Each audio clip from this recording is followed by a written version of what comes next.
الحمد لله وكفى وسلام على عباده الذين اصطفى أما بعد فأعوذ بالله من الشيطان الرجيم بسم الله الرحمن الرحيم وَلَنَبْلُوَنَّكُمْ بِشَيْءٍ مِّنَ الْخَوْفِ وَالْجُوعِ وَنَقْصٍ مِّنَ الْأَمْوَالِ وَالْأَنفُسِ وَالثَّمَرَاتِ وَبَشِّرِ الصَّابِرِينَ الَّذِينَ إِذَا أَصَابَتْهُم مُّصِيبَةٌ قَالُوا إِنَّا لِلَّهِ وَإِنَّا إِلَيْهِ رَاجِعُونَ۔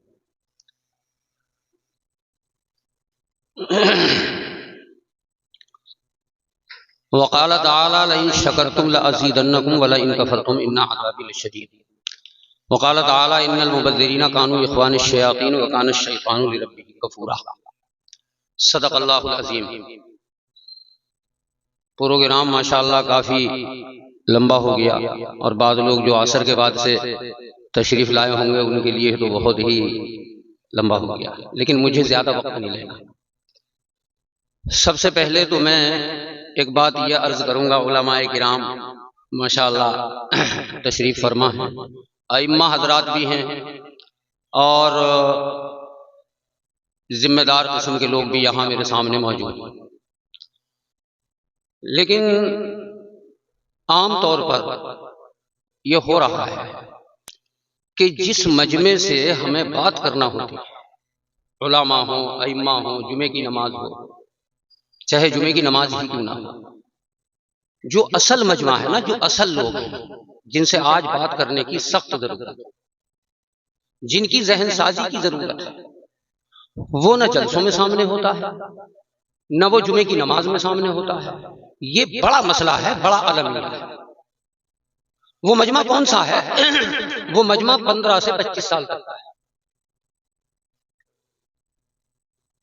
وہ ہمارے بیٹے، وہ ہماری پونجی، وہ ہماری ریڑھ کی ہڈی، آج ان سے بات نہیں ہو پا رہی۔ میں محلے کے ذمہ داروں سے، بس مسجد کے متولیین سے، یہ ہمارے علماء ائمہ حضرات بیٹھے ہوئے ہیں تشریف فرما، میں ان سے بہت اہمیت کے ساتھ عرض کروں گا اور درخواست کروں گا کہ اپنے اپنے محلوں میں، اپنی اپنی مسجدوں میں ان نونہالوں سے بات کریں جن سے بات کریں۔ ہم سنتے ہیں، آپ سنتے ہیں، ہم سناتے ہیں، لیکن وہ مجمع میسر نہیں، اور وہ شاید کہیں بھی میسر نہیں ہو رہا ہوگا۔ خوش نصیب ہیں وہ لوگ جہاں پر وہ مجمع، وہ ہمارے بیٹے، وہ ہمارے بچے، وہ ہماری ریڑھ کی ہڈی، وہ آئندہ کی پونجی، اگر کہیں پر کسی کو میسر ہو رہی ہے، رامپور والوں کو میسر ہو رہی ہے تو بہت اچھی بات ہے، بڑی۔ پھر میں ایک دفعہ درخواست کروں گا ذمہ داران محلہ جات سے اور علماء کرام سے، ائمہ حضرات سے، کہ کوئی بھی صورت ہو اس مجمع کو مخاطب کرو۔ بغیر اس کے کام بننے والا نہیں ہے، بغیر اس کے کام بننے والا نہیں ہے۔ وہ مجمع کون سا ہے آپ جانتے ہیں، زیادہ تفصیل میں نہیں جاتا۔ ان میں وہ بھی ہیں جو کانوینٹ میں جاتے ہیں، ان میں وہ بھی ہیں جو سینٹ پال میں جاتے ہیں، ان میں وہ بھی ہیں جو سینٹ میری میں جاتے ہیں، یہ ہے وہ۔ ان میں ان کے علاوہ بھی ہیں جو پڑھنے تو نہیں جاتے، اپنی دکانوں پر بیٹھتے ہیں، اور ان میں وہ بھی ہیں جو وقت کی فضول خرچی کر رہے ہیں، کہیں نہیں بیٹھتے، وہ پتنگ بازی کرتے ہیں، وہ کبوتر بازی کرتے ہیں، وہ شطرنج کھیلتے ہیں، وہ صبح سے شام تک تاش کھیلتے ہیں، ان میں وہ بھی۔ یہ مجمع کیسے ہاتھ آئے؟ یہ لوگ کیسے ہاتھ آئے؟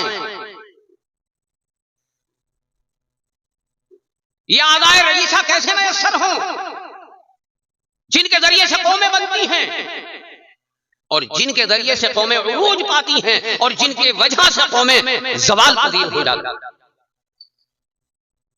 بہت مختصر بات کر رہا ہوں، یہ میرے دل کی ایک بات تھی، میرے دل میں درد تھا، اور میں یہاں نہیں کہہ رہا ہوں، میں ہر جگہ کہہ رہا ہوں۔ ایک بات تو یہ ہے، جہاں تک ہو سکے کوشش کریں، اگر بہتر بات لگے تو میری بات دوسروں تک بھی پہنچا دیں۔ دوسری بات یہ ہے،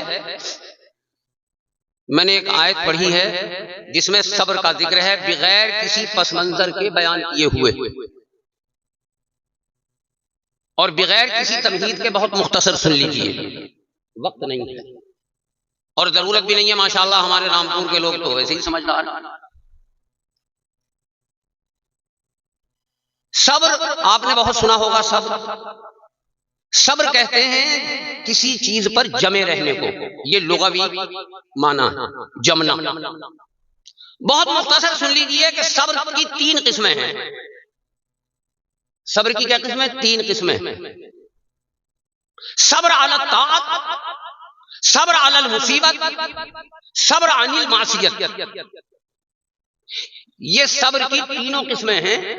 3 قسموں کا صبر جو ہے وہ اختیار کرے، آج پوری امت اختیار کرے، بہت ضروری۔ اور صبر کا مطلب جمے رہنا ہے، صبر کا مطلب وہ نہیں ہے جو آپ اور ہم سمجھتے ہیں مایوس ہو جانا۔ بتاؤں صبر کیا ہے؟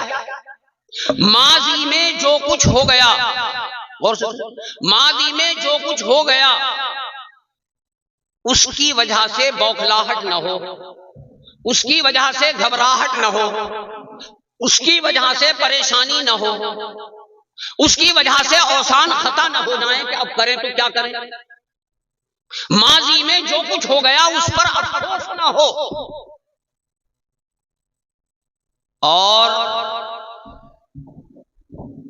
آئندہ جو کچھ ماضی میں حالات آ چکے، ماضی میں ہم جن حالات سے دوچار ہو چکے، وہ حالات اب آئندہ نہ آئیں، وہ حالات اب آئندہ نہ آئیں، اور جو کمی واقع ہو گئی اس کی بھرپائی کی تدبیر کریں۔ یہ ہے صبر۔ جو کچھ ہو چکا اس پر افسوس نہیں، بوکھلاہٹ نہیں، تقدیر پر مضبوط ایمان، یہ بھی صبر میں ہی شامل ہے۔ وہ صبر نہیں کر سکتا جس کا تقدیر پر ایمان نہ ہو۔ وَالْقَدْرِ خَيْرِهِ وَشَرِّهِ مِنَ اللَّهِ تَعَالَى، تو صبر جو ہے اس کو کہتے ہیں کہ ماضی میں جو کچھ ہو چکا وہ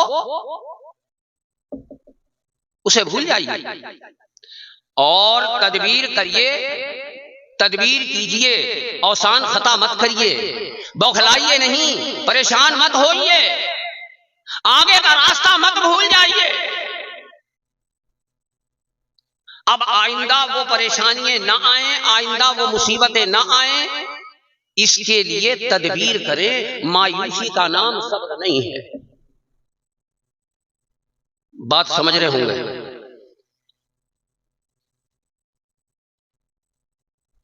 صبر علی الطاعت، میں نے کہا 3 قسمیں ہیں، بالکل بہت مختصر ذکر ہے۔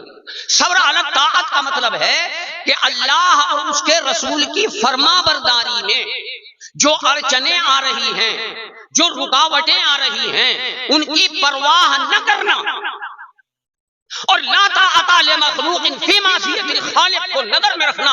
آقا انعامدار جناب محمد رسول اللہ صلی اللہ علیہ وسلم نے فرمایا، جہاں اللہ کی نافرمانی ہوتی ہو وہاں مخلوق کی فرما برداری کی جائے گی۔ اور بھائی مخلوق کی فرما برداری کر کے کیا کرو گے؟ ہیں یہ سارے جیتے جی کے واسطے، ہیں یہ سارے جیتے جی کے واسطے، کون مرتا ہے کسی کے واسطے؟ کیا کرو گے فرما برداری کر کے؟ اللہ کے مقابلے میں لا طاعت لمخلوق فی معصیت الخالق، اللہ کی ناراضگی میں کسی کی فرما برداری نہیں کی جائے گی۔ مومنوں کی شان بیان کرتے ہوئے حق تعالی فرماتا ہے وَلَا يَخَافُونَ لَوْمَةَ لَائِمٍ، دشمنوں کے مقابلے میں تو انسان ڈٹ جاتا ہے لیکن لوم لائم سے پچک جاتا ہے، لوم لائم سے پچک جاتا ہے۔ سمجھے نہیں؟ تو صبر علی الطاعت، اطاعت پر صبر کرنا ہے۔ جب اطاعت کرو گے تو بیٹے کی طرف سے بھی پریشانی آ سکتی ہے، جب اطاعت کرو گے بیوی بھی اڑچن بن سکتی ہے، جب اطاعت کرو گے تو بیٹا بھی آڑ بن سکتا ہے اور باپ بیٹے کی آڑ بن سکتا ہے، معاشرہ بھی آڑ بنے گا اور اڑچن ڈالے گا، روڑے اٹکائے گا۔ صبر علی الطاعت، جمے رہنا طاعت پر۔ ان الذين قالوا ربنا الله ثم استقاموا تتنزل عليهم الملائكه الا تخافوا ولا تحزنوا وابشروا بالجنه التي كنتم توعدون۔ اللہ تعالیٰ فرماتا ہے بے شک وہ لوگ جنہوں نے کہا ہمارا پروردگار اللہ ہے، پھر اس پر جمے رہے، اب آگے بہت فضیلتیں ہیں جمنے والوں کی، ٹائم نہیں۔ صبر کرنا ہے علی الطاعت، صبر علی الطاعت، صبر علی المصیبت، جو مصیبت آ گئی اس پر صبر کرنا ہے۔ کیا مصیبتیں آ سکتی ہیں؟ کیا مصیبتیں آ سکتی ہیں؟ حق تعالی شانہ ارشاد فرماتا ہے کیا؟ وَلَنَبْلُوَنَّكُمْ بِشَيْءٍ مِّنَ الْخَوْفِ وَالْجُوعِ وَنَقْصٍ مِّنَ الْأَمْوَالِ وَالْأَنفُسِ وَالثَّمَرَاتِ۔ تیار رہنا، پہلے ہی اعلان کر دیا ہے اللہ نے اپنے رسول سے، پہلے ہی اعلان کر دیا ہے قیامت تک کے آنے والے مسلمانوں اور مومنوں کے لیے۔ کبھی پریشان ہو کہ صاحب یہ کوئی اچانک بات ہو گئی، اچانک کچھ نہیں ہوتا ہے، وہاں سارا پروگرام لکھا ہوتا ہے۔ حادثہ تمہارے اور میرے نزدیک ہے، اللہ کے نزدیک کوئی حادثہ، اللہ کے نزدیک کوئی حادثہ نہیں ہے۔ جب اللہ نے پیدا کیا لوح و قلم کو، سب سے پہلے ارشاد باری ہوا لکھ، قلم نے کہا بار الہ کیا لکھوں؟ اللہ نے فرمایا لکھ دے، تقدیریں لکھ دے سب۔ وہاں تو پروگرام رکھا ہے پیدا ہونے سے پہلے، ہاں پروگرام رکھا ہے کتنے سال کی زندگی ہوگی، کب مرے گا، کب کیا ہوگا، وہاں تو پروگرام رکھا ہے۔ کوئی حادثہ نہیں ہوتا، کوئی اچانک کام نہیں ہوتا، ہماری سمجھ میں اس کے اسباب نہیں آتے، اس لیے ہم کہتے ہیں حادثہ۔ وہاں کوئی حادثہ نہیں ہوتا، اس کے یہاں پر کوئی حادثہ نہیں ہے، لگا بتا نظام اور پروگرام بنا رکھا ہوا ہے۔ صبر علی الطاعت، صبر علی المصیبت، تجھ پہ جو آئے۔ ہاں میں یہ کہہ رہا تھا کائے میں کمی آئے گی، کاہے پہ صبر کرنا ہے وہ سن لو، بس آگے چلتے ہیں کیونکہ ہم پریشان ہو رہے ہیں نا، بہت پریشان مت ہو۔ وَلَنَبْلُوَنَّكُمْ بِشَيْءٍ مِّنَ الْجُوعِ مِنَ الْخَوْفِ، ہم تم کو آزمائیں گے، تمہارے اوپر آئے گا۔ قیامت تک کے انسانوں کے لیے ہے، اللہ کے رسول اور ان کے صحابہ کے لیے خاص نہیں ہے، ہمارے لیے بھی ہے، آپ کے لیے بھی ہے۔ قیامت تک جو کلمہ لا الہ الا اللہ محمد رسول اللہ پڑھے گا وہ اس کے لیے تیار ہو جائے، تیار ہو جائے۔ کیا چیز؟ من الخوف، خوف آئے گا۔ کیا آئے گا؟ خوف آئے گا، ڈر آئے گا، لوگ ڈرائیں گے تم کو، لوگ ڈرائیں گے، ڈرائیں گے۔ والجوع، اور دیکھو بھوکا بھی رہنا پڑے گا، ہاں بھوکا بھی رہنا پڑ سکتا ہے۔ ونقص من الاموال، اور مالوں کے اندر بھی کمی آ سکتی ہے۔ والانفس، اور مالوں ہی کے اندر نہیں، جانوں میں بھی کمی آ سکتی ہے، تیار ہو۔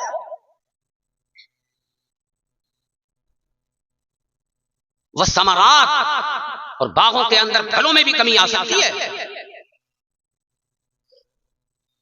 پھلوں میں بھی کمی آ سکتی ہے۔ ان سب کاموں کے لیے تیار ہو، اور تیار تمہیں ہونا پڑے گا جب تم نے عہد کیا ہے۔ والموفون بعہدہم اذا عاہدوا، مومن کی شان یہ ہے کہ جب وہ عہد کرتے ہیں تو پورا کرتے ہیں۔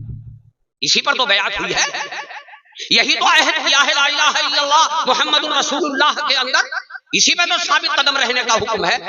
علی المصیبت، بہت مختصر بتا رہا ہوں، مصیبت پر صبر کرنا، اور صبر عن المعصیت، صبر عن المعصیت، کاہے سے صبر کرنا؟ گناہوں سے صبر کرنا۔ اور کتنا صبر کرنا؟ کتنا صبر کرنا؟ بس ایک بالکل مثال دیے دیتا ہوں کتنا صبر کرنا۔ جتنا آپ روزے میں کھانے سے صبر کرتے ہو، جتنا آپ روزے میں کھانے سے صبر کرتے ہو، جتنا آپ روزے میں پینے سے صبر کرتے ہو، جتنا آپ روزے میں ان چیزوں سے صبر کرتے ہو جو روزے کے اندر ممنوع ہیں، ہر قدم پر، ہر لہجہ، ہر گھڑی، بس معصیت سے اتنا ہی صبر کرنا پڑے گا، تب پکے مومن ہو گئے۔ اب ہم اپنا جائزہ لے لیں کہ ہم اتنا صبر کرتے ہیں کہ نہیں کرتے۔ کون دیکھ رہا ہے؟ شربت روح افزا رکھا ہوا ہے، پانی بھی فریج میں رکھا ہوا ہے، کمرے میں اکیلا ہے، کیوں نہیں پی لیتا؟ اللہ سے ڈرتا ہے۔ جیسا وہاں اللہ سے ڈرتا ہے، ایسے ہی بازار میں بھی اللہ سے ڈر، ایسے ہی گھر میں بھی اللہ سے ڈر۔ ما يكون من نجوى ثلاثة إلا هو رابعهم ولا خمسة إلا هو سادسهم ولا أدنى من ذلك ولا أكثر إلا هو معهم۔ اللہ فرماتا ہے 4 آدمی چپکے چپکے باتیں نہیں کرتے، 5واں میں موجود ہوتا ہوں، اور 5 آدمی چپکے چپکے باتیں نہیں کرتے، 6واں میں موجود ہوتا ہوں، اور 6 باتیں نہیں کرتے میں وہاں موجود ہوتا ہوں، کمیاں بڑھتی باتیں نہیں کرتے لیکن میں وہاں موجود ہوتا ہوں۔ تو کاہے سے صبر کرنا ہے؟ عن المعصیت، گناہوں سے صبر کرنا ہے، ہر جگہ صبر کرنا ہے، بازار میں بھی صبر کرنا ہے، مسجد میں بھی صبر کرنا ہے، جیسا روزے میں صبر کرتے ہو ایسا ہی کرنا ہے بس۔ اور کیا بتاؤں؟ کافی ہو گیا، ایک مثال دے دی میں نے۔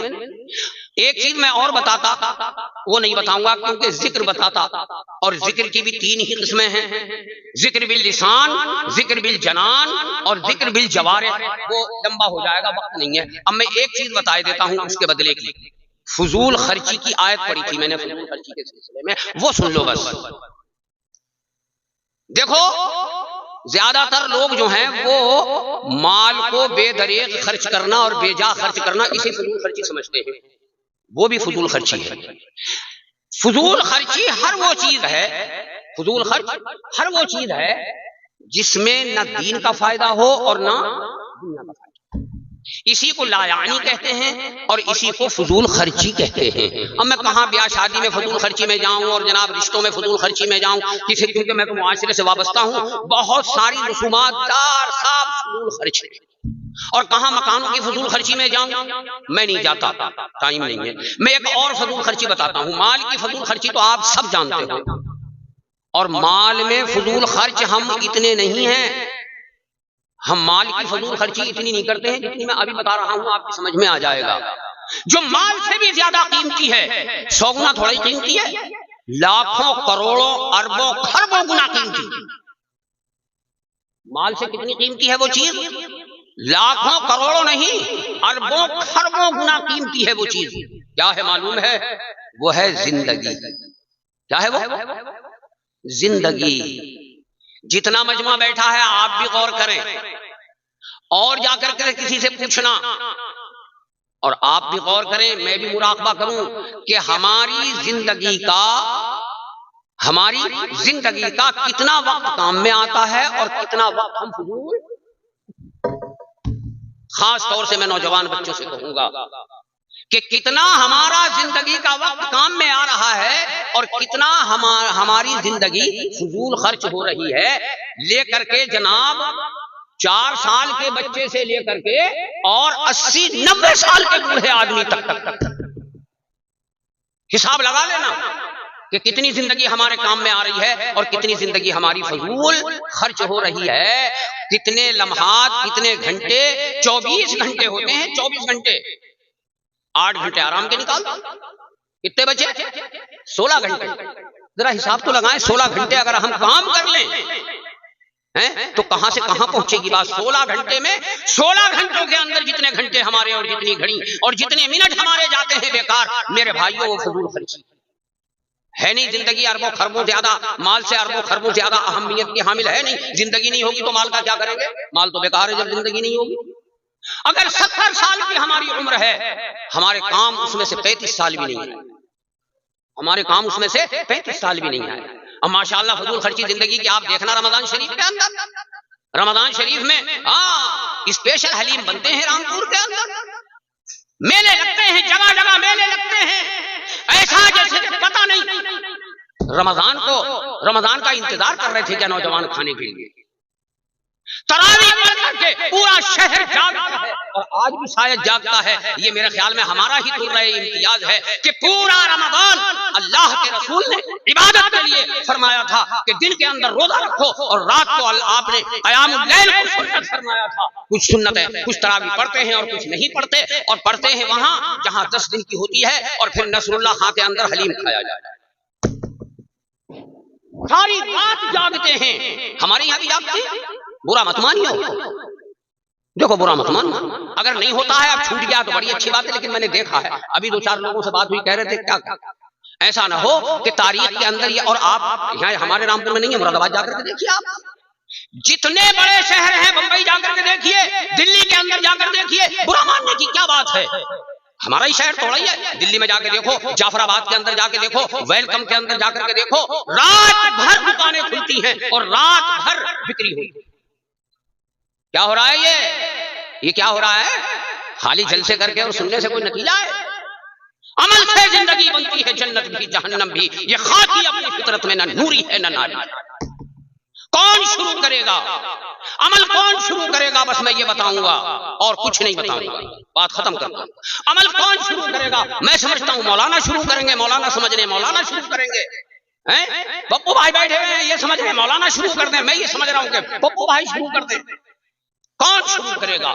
میرے بھائی ہر ایک شروع کرو، کسی کا کسی سے کوئی حساب نہیں لیا جائے گا۔ من عمل صالحا فلنفسہ ومن اساء فعلیہا، جو نیک عمل کرے گا اپنے فائدے کے لیے کرے گا، اور جو برائی کرے گا وہ خود اپنا بوجھ اٹھائے گا۔ فمن يعمل مثقال ذرة شرا خيرا يرى ومن يعمل مثقال ذرة شرا يرى. میں اپنے آپ شروع کروں، آپ اپنے آپ شروع کرو، آپ اپنے سے شروع کرو، پورا معاشرہ شروع کرے، کوئی کرے یا نہ کرے محنت کرو. جو ہو چکا وہ ہو چکا.